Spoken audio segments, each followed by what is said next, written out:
ನೋಡ್ತಿದ್ದಾರೆ my channel. ನಾನು ನಿಮ್ಮ ದಿವ್ಯಾ. ಸೊ ನಾವು ಬಂದಿದ್ದೀವಿ ಚೆನ್ನೈ ಕಡೆಗೆ. ಸೊ ಏನು ಮಾಡ್ತೀವಿ ಎತ್ತ ಅಂತ ಬ್ಲಾಗನ್ನು ಕೊನೆಗೆ ನೋಡ್ತೀವಿ. ಬರೀ ಬಿಡಿ, thank you for watching every one.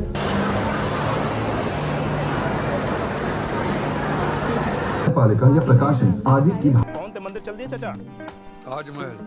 ये देखिए मुगल वास्तुकला का शानदार मिलोड ताजमहल मेरे लिए किसी भी मंदिर से कम ना है।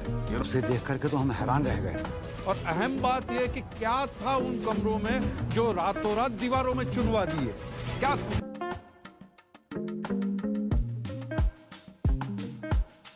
ಫ್ರೆಂಡ್ಸ್, ಫೈನಲಿ ನಾವು ದ ತಾಜ್ ಅದು ಮೂವಿ ಇದೆಲ್ವ ಹೊಸದಾಗಿ ಬಂದಿದೆ ಪರೇಶ್ ರಾವಲ್ದು, ಅದನ್ನು ನೋಡಿ ಬಂದ್ವಿ. ಸೊ ಇಂಟ್ರೆಸ್ಟಿಂಗ್ ಆಗಿದೆ. ಒಂದು ಕೋರ್ಟ್ ಹಿಯರಿಂಗ್ಸ್ ಎಲ್ಲ ಯಾವ ಥರ ಇರುತ್ತೆ ಆ ಥರ ಇದೆ. ಸೊ ಕ್ಯಾಪ್ಟಿವೇಟಿಂಗ್ ಅಂತ ಹೇಳ್ತೀನಿ. ಎಲ್ಲಾದರೂ ನೀವು ರಿವ್ಯೂ ಬ್ಯಾಡ್ ರಿವ್ಯೂ ಕೇಳಿ ಡೆಫಿನೆಟ್ಲಿ ಅದನ್ನೆಲ್ಲ ಕೇಳಕ್ಕೆ ಹೋಗಬೇಡಿ. It's a good movie to watch. ಎಷ್ಟು ಚೆನ್ನಾಗಿದೆ ಅನಿಸ್ತು. ಬರೆದು ವಾದ ವಿವಾದ ಚೆನ್ನಾಗಿ ನಡೆಯಿತು. ಸೊ ನಮ್ಮ ಮನೆಗೆ ಇಲ್ಲಿ ನೋಡಿ ನಮ್ಮ ರಮ್ಯ ಅವರ ಫ್ರೆಂಡ್ ಬಂದಿದ್ದಾರೆ. ಆಂಧ್ರ ಸ್ಪೆಷಲ್ ಮೀಲ್ ಇವಾಗ ರೆಡಿ ಆಗ್ತಾ ಇದೆ. ನನಗೆ ಸಂಡೇ ಹಾಲಿಡೇ. ಸೊ ಫ್ರೆಂಡ್ಸ್, ಇವಾಗ ನಾವು ಹೊರಟಿದ್ದೀವಿ ಮೂವಿನ ನೋಡೋಕ್ಕೆ. ನಮ್ಮ ಜೊತೆಗಿದ್ದಾರೆ ಇರೋದು ರೋಹಿತ್, ಹಿಂದೆ ಕೂತಿದ್ದಾರೆ ರಮ್ಯ ಹಾಗೂ ಅವ್ರ ಫ್ರೆಂಡು. ಫ್ರೆಂಡ್ಸ್, ನಿನ್ನೆ ನಾವು ಒಂದು ಮೂವಿಯನ್ನು ನೋಡೋಕ್ಕೆ ಹೋಗಿದ್ವಿ. ಪರೇಶ್ ರಾವಲ್ ಅವರು ಆ್ಯಕ್ಟ್ ಮಾಡಿರುವಂತಹ ಮೂವಿ ದ ತಾಜ್ ಸ್ಟೋರಿ ಅಂತ. ಸೊ ಅದು ಫಸ್ಟ್ ಅಲ್ಲಿ 1-2 ನಿಮಿಷ ಡಿಸ್ಕ್ಲೇಮರೇ ಕೊಡ್ತಾರೆ, ಆಯ್ತಾ. ಇದು ಕಾಲ್ಪನಿಕ ಕತೆ, ಇದು ಯಾವುದೇ ವ್ಯಕ್ತಿ ಪ್ಲೇಸ್ ಅನ್ನ ಅಂದ್ರೆ ಬಗ್ಗೆ ಹೇಳಲ್ಲ ಅಂತೆಲ್ಲ.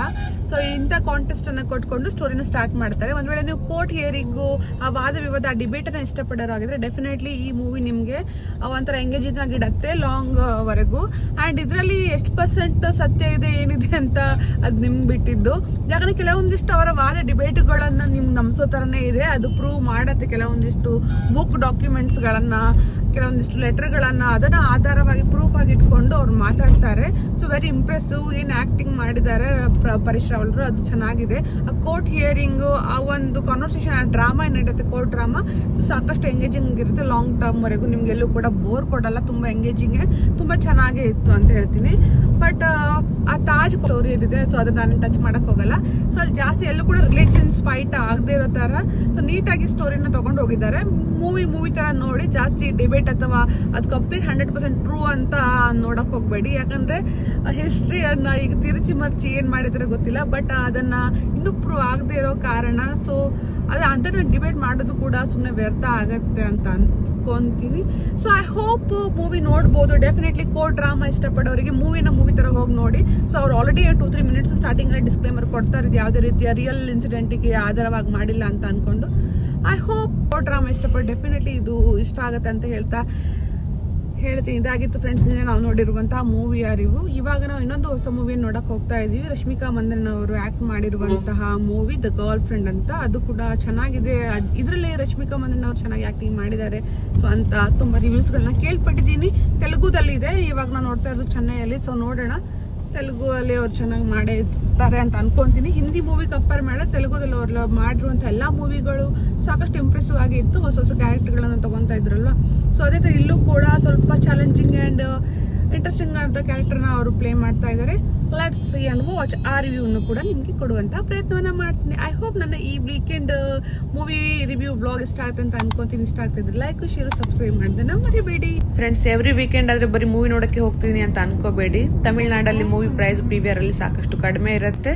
ಚೆನ್ನೈಲಿರುವಂತಹ ಎಲ್ಲ ಟೂರಿಸ್ಟ್ ಅಟ್ರಾಕ್ಷನ್ ಗಳನ್ನ ನಾವು 3 ವರ್ಷದಿಂದ ನೋಡ್ಕೊಂತಾನೆ ಬಂದಿದ್ದೀವಿ. ಮತ್ತೇನು ನೋಡಕ್ ಉಳಿದಿಲ್ಲ. ಅದಕ್ಕೋಸ್ಕರ ಬಂದಿದ್ದೀವಿ ನಾವು ಮೂವಿನ ನೋಡಕ್ಕೆ. ಫಸ್ಟ್ ನಾವು ಊಟನ ಮಾಡ್ಕೊಳ್ಳೋಣ. ಮೂವಿ ನಮ್ಗಿರೋದು 10 ಗಂಟೆಗೆ. ಅದಕ್ಕೋಸ್ಕರ ನಾವು ಬಂದಿದ್ದೀವಿ ಒಂದು ಚೈನೀಸ್ ರೆಸ್ಟೋರೆಂಟ್ ಅನ್ನ ಟ್ರೈ ಮಾಡಕ್ಕೆ, ಚೈನೀಸ್ ಇಟರಿ.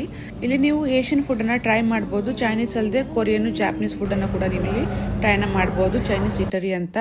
ಸೊ ನಾವಿಲ್ಲಿ ಸ್ಟಾರ್ಟರ್ ಆಗಿ ಚಿಕನ್ ಡ್ರೈ ನಾವು ತಗೊಂಡಿದ್ವಿ. ಅದರ ನಂತರ ನಾವು ಆರ್ಡರ್ ಮಾಡಿದ್ದು ಕ್ಲಾಸಿಕ್ ಚಿಕನ್ ರಾಮೆನ್. ಹೇಳುವಷ್ಟು ಚೆನ್ನಾಗಿರಲಿಲ್ಲ. But still I will give out of 5-3 rating ಅನ್ನ ಕೊಡ್ತೀನಿ. ಫ್ಯಾನ್ಸಿಯಾಗಿ ಚಾಪ್ ಸ್ಟಿಕ್ ಇಂದ ತಿನ್ನುವಂತ ಎಕ್ಸ್ಪೀರಿಯನ್ಸ್ ಚೆನ್ನಾಗಂತ ಅನ್ಸುತ್ತೆ. Good enough. I won't. Listen, it's okay. It's not your fault.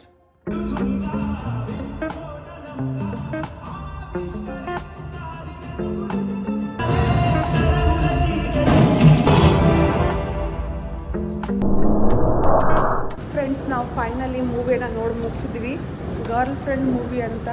So Rashmika Mandanna ಅವರು ಈ ಮೂವಿಯಲ್ಲಿ ಸಾಕಷ್ಟು ಚೆನ್ನಾಗಿ ಆ್ಯಕ್ಟಿಂಗನ್ನು ಮಾಡಿದ್ದಾರೆ. ಸೊ ಅವರು ಚೆನ್ನಾಗಿ ಆ್ಯಕ್ಟಿಂಗ್ ಮಾಡಿದ್ದಾರೆ ಅನ್ನೋದಕ್ಕಿಂತ ಸ್ಟೋರಿ ಕ್ಯಾರೆಕ್ಟರ್ ತುಂಬ ಚೆನ್ನಾಗಿದೆ ಅಂತಲೇ ಹೇಳ್ಬೋದು. ಸೊ ಅಬ್ಯೂಸಿವ್ ಅಂದರೆ ಪೊಸೆಸಿವ್ ಆ್ಯಂಡ್ ಕಂಟ್ರೋಲಿಂಗ್ ಅಪ್ಪ ಮತ್ತು ಬಾಯ್ ಫ್ರೆಂಡ್ ಮಿಡ್ಲಲ್ಲಿ ಹಾಕೊಂಡ್ರೆ ಹುಡುಗಿಯು ಯಾವ ಥರ ತನ್ನ ಡಿಸಿಷನನ್ನು ತೊಗೊತಾಳೆ ಅನ್ನೋದ್ರ ಮೇಲೆ ಮೂವಿ ಇದೆ. ಸೊ ಮೂವಿ ನೀವು ಡೆಫಿನೆಟ್ಲಿ ವಾಚ್ ಮಾಡ್ಬೋದು.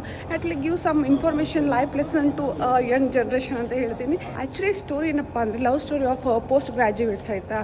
ಸೊ ಅಲ್ಲಿ ಅವರ ನಿರ್ಧಾರ ಎಷ್ಟು ಇಂಪಾರ್ಟೆಂಟ್ ಆಗಿರುತ್ತೆ ಅನ್ನೋದ್ರ ಮೇಲೆ ಈ ಮೂವಿ ಇದೆ. So I think it was definitely girl must should watch the movie. ಚೆನ್ನಾಗಿತ್ತು ಫ್ರೆಂಡ್ಸ್. ರಶ್ಮಿಕಾ ಮಂದಣ್ಣ ಅವ್ರು ಚೆನ್ನಾಗಿ ಆ್ಯಕ್ಟಿಂಗ್ ಮಾಡಿದ್ದಾರೆ ಅನ್ನೋದಕ್ಕಿಂತ ಅವ್ರಿಗೆ ಒಳ್ಳೆ ಕ್ಯಾರೆಕ್ಟರನ್ನ ಕೊಟ್ಟಿದ್ದಾರೆ. ಆ್ಯಂಡ್ ಕ್ಲೈಮ್ಯಾಕ್ಸಸ್ ಚೇಂಜ್ ಮಾಡಿಬಿಟ್ಟಿದ್ದಾರೆ. ಶಿ ನೇಲ್ಡ್ ಇಟ್ ಅಂತ ಹೇಳ್ಬೋದು ಕ್ಯಾರೆಕ್ಟರ್ನ. ಹೀಗೆ ಮತ್ತೆ ಸಿಗೋಣ ಮುಂದಿನ ವಿಡಿಯೋದಲ್ಲಿ. ಅಲ್ಲಿವರೆಗೂ ಚೆಕ್ ಬಾಯ್ ಬಾಯ್. ರಮ್ಯಾ ಬಾಯ್ ಮಾಡಿ. ನಿಮಗೆ ಅನಿಸ್ತು ಮೂವಿ? ಫ್ರೆಂಡ್ಸ್, ರಶ್ಮಿಕಾ ಮಂದಣ್ಣ ಅವರ ಈ ಗರ್ಲ್ ಫ್ರೆಂಡ್ ಮೂವಿ ಚೆನ್ನಾಗೇ ಇತ್ತು. ನಮ್ಮ ಕನ್ನಡದ ದೀಕ್ಷಿತ್ ಶೆಟ್ಟಿ ಅವರು ಕೂಡ ಆ್ಯಕ್ಟ್ ಮಾಡಿದ್ದಾರೆ ಇದರಲ್ಲಿ. ನೆಗೆಟಿವ್ ಶೇಡಲ್ಲಿ ಮಾಡಿದ್ದಾರೆ, ಬಾಯ್ ಫ್ರೆಂಡ್ ಪಾತ್ರವನ್ನು ಅವ್ರು ಮಾಡಿದ್ದಾರೆ. ಆ್ಯಂಡ್ ಮೂವಿ ಫಸ್ಟ್ ಹಾಫ್ ನೋಡಿದಾಗ ನನಗಂತೂ ಫ್ರ್ಯಾಂಕ್ಲಿ ಸ್ಪೀಕಿಂಗ್ ಬಿಗ್ ಸ್ಕ್ರೀನಲ್ಲಿ ನೋಡುವಂಥ ಮೂವಿ ಅಂತ ಅನಿಸಿರಲಿಲ್ಲ. ಯಾಕಂದರೆ OTT ಪ್ಲ್ಯಾಟ್ಫಾರ್ಮಲ್ಲಿ ನೋಡ್ಬೋದು ಅಂತ ಅಂದ್ಕೊಂಡಿದ್ದೆ. ಬಟ್ ಸೆಕೆಂಡ್ ಹಾಫ್ ಬರ್ತಾ ಇಂಟ್ರೆಸ್ಟಿಂಗ್ ಆಗುತ್ತೆ ಸ್ಟೋರಿ. ಆ್ಯಂಡ್ ರಶ್ಮಿಕಾ ಅವರು ಚೆನ್ನಾಗಿ ಸ್ಟೋರಿ ಅವ್ರ ಕ್ಯಾರೆಕ್ಟರ್ ಕೊಟ್ಟಿದ್ರು, ಸಾಕಷ್ಟು ಚೆನ್ನಾಗಿ ಮಾಡಿದ್ರು. ಶಿ ನೇಲ್ಡ್ ಇಟ್ ಅಂತ ಹೇಳ್ಬೋದು. ಸೊ ಅವರು ಬಾಲಿವುಡಲ್ಲಿ ಏನು ಅವರು ಹಿಂದಿ ಮೂವಿಯಲ್ಲಿ ಕ್ಯಾರೆಕ್ಟರ್ನ ಚೂಸ್ ಮಾಡ್ತಾರೆ ಅಥವಾ ಅವ್ರಿಗೆ ಕೊಡುವಂಥ ಡೈಲಾಗ್ಸ್ಗಳು ತುಂಬ ಕ್ರಿಂಜ್ ಅಂತ ಅನಿಸುತ್ತೆ. ಆ್ಯಕ್ಟಿಂಗ್ ಕೂಡ ನಮಗೆ ಅವರು ಹಲ್ಲು ಕಚ್ಚಿ ಮಾತನಾಡೋದೆಲ್ಲ ಡೈಲಾಗ್ ಡೆಲಿವರಿ ಚೆನ್ನಾಗಿ ಅನಿಸಲ್ಲ, ಕ್ರಿಂಜ್ ಅನಿಸುತ್ತೆ ಅಂತ ತುಂಬ ಜನ ಪಾಯಿಂಟ್ ಔಟ್ ಮಾಡ್ತಾರೆ. ಬಟ್ ಸೌತ್ ಇಂಡಿಯನ್ ಮೂವಿ ಅಂತ ಬಂದಾಗ ತುಂಬ ಅವ್ರು ಫ್ರೀಯಾಗಿ ಅದನ್ನು ನಿಭಾಯಿಸ್ತಾರೆ. ಸೊ ಅದನ್ನ ನೋಡಿದ್ರೆ ಗೊತ್ತಾಗುತ್ತೆ, ಅಂದರೆ ಅವ್ರ ಹತ್ರ ಮಾಡಿಸ್ಬೋದು ಕೆಲಸ. ಮಾಡಿರುವಂಥ ಎಲ್ಲ ಸೌತ್ ಇಂಡಿಯನ್ ಮೂವಿಗಳು ಕೂಡ ಸಾಕಷ್ಟು ಚೆನ್ನಾಗೇ ಇತ್ತು. It's not bad. ಓನ್ಲಿ ನನಗೆ ಅನಿಸಿದ್ದು ಹಿಂದಿ ಮೂವಿಗಳು ಅವರ ಆಯ್ಕೆ ಚೆನ್ನಾಗಿರಲ್ಲ ಮತ್ತು ಅವ್ರನ್ನ ಆಯ್ಕೆ ಆಗಿ ಯೂಸ್ ಮಾಡ್ಕೊಳ್ಳುವಂಥದ್ದು ಜಾಸ್ತಿ. So I think over all ಆಗಿ this is the one of the fantastic performance by Rashmika Mandanna ಅಂತ ಹೇಳ್ತೀನಿ. And definitely one should watch this movie. So two side of ಸ್ಟೋರಿಯನ್ನು ಕೂಡ ಇಲ್ಲಿ ತೋರಿಸಿದ್ದಾರೆ. ಸೊ ಯಾವ ಥರ ಇಂಟರ್ಪ್ರಿಟೇಷನ್ಸು, ಮಿಸ್ಅಂಡರ್ಸ್ಟ್ಯಾಂಡಿಂಗ್ಸ್ ಎಲ್ಲ ಆಗುತ್ತೆ ಅನ್ನೋದನ್ನು. ಆ್ಯಂಡ್ ಡೆಫಿನೆಟ್ಲಿ ದ ಯೂತ್ ಅದರಲ್ಲೂ ಕೂಡ this generation definitely must watch this movie, both boys and girls. Message definitely ಇದೆ. ಆ್ಯಂಡ್ ಇದಾಗಿತ್ತು ಫ್ರೆಂಡ್ಸ್ ನನ್ನ ವಿಡಿಯೋ. ಮತ್ತೆ ನಾವು ಮುಂದಿನ ವಿಡಿಯೋದಲ್ಲಿ ಮತ್ತೊಂದಿಷ್ಟು ಮೂವಿಯ ರಿವ್ಯೂವನ್ನು ಮಾಡುವಂತಹ ವಿಡಿಯೋ ಒಂದಿಗೆ. Thank you for watching everyone.